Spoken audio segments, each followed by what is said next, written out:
নমস্কাৰ বন্ধু বান্ধৱীসকল, স্বাগতম জনাইছোঁ ইকো অফ নলেজ চেনেললৈ। আজি আলোচনাৰ মূল বিষয়বস্তু হৈছে SSLC ৰিজাল্ট। যিহেতু যোৱা শুক্ৰবাৰে অৰ্থাৎ এপ্ৰিলৰ 11 তাৰিখে মেট্ৰিক অৰ্থাৎ হাইস্কুল শিক্ষান্ত পৰীক্ষাৰ ৰিজাল্ট ঘোষণা কৰা হৈছে। এই ৰিজাল্টক লৈ বহুতো সমস্যা দেখা দিছে বৰ্তমান। এই সমস্যানো কি? এইবাৰৰ ফলাফল যোৱাবাৰতকৈ বহুত বেয়া হৈছে। যিহেতু 2023 চনৰ পৰা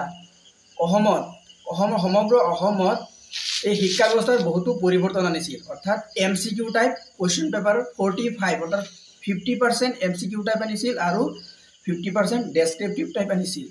আৰু সেই সময়ত কুৱেশ্যন পেপাৰ ইমান টান নাছিল বুলি আমি ক'ব পাৰোঁ।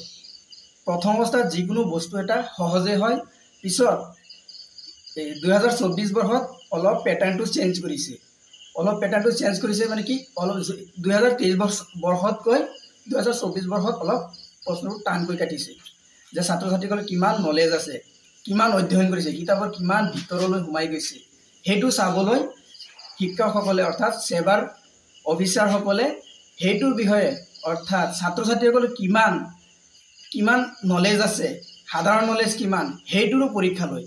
2023 আৰু 2024 বৰ্ষতকৈ 2025ত কুৱেশ্যনৰ পেটাৰ্ণবিলাকো চেঞ্জ হৈছে আৰু মাৰ্কিং পেটাৰ্ণ সেইটো বহুত চেঞ্জ হৈছে।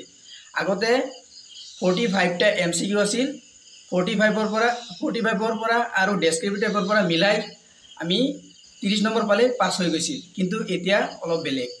এতিয়া কেনেকুৱা বেলেগ? অবজেক্টিভ টাইপ অৰ্থাৎ MCQ 45টাৰ পৰা আমাৰ পাব লাগিব 13 পাব লাগিব, অৰ্থাৎ 13 পাব লাগিব, আৰু ডেছক্ৰিপটিভৰ পৰা আমাৰ 14 পাব লাগিব, অৰ্থাৎ 14 পাব লাগিব। আৰু ইণ্টাৰনেল এছেছমেণ্ট আছে, এই ইণ্টাৰনেল এছেছমেণ্টটো থাকে 10ৰ পৰা আমি 3 পাবই লাগিব।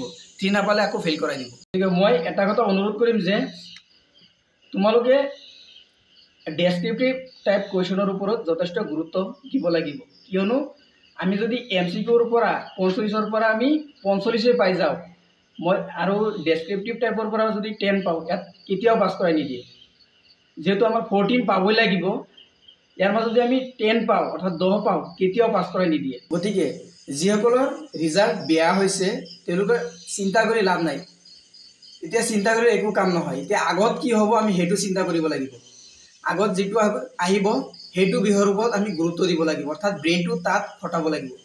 যে এইটো বেয়া হৈছে, এইটোৰ ওপৰত চিন্তা কৰি থাকিলে আমাৰ আগলৈ বহুত সমস্যা দেখা দিব বা উদ্ভৱ হ'ব। গতিকে অসম চৰকাৰে ইমান ছাত্ৰ ছাত্ৰীক ফেইল কৰাই ৰাখিব নোৱাৰে। ইয়াত নিশ্চয় কম্পাৰ্টমেণ্টেল এক্সাম পাতিব। ইয়াত যিসকল ছাত্ৰ ছাত্ৰীয়ে ইচ্ছুক ছাত্ৰ ছাত্ৰীসকলে পৰীক্ষা দিব বিচাৰা তেওঁলোকে পৰীক্ষা দিব পাৰিবা। ধন্যবাদ।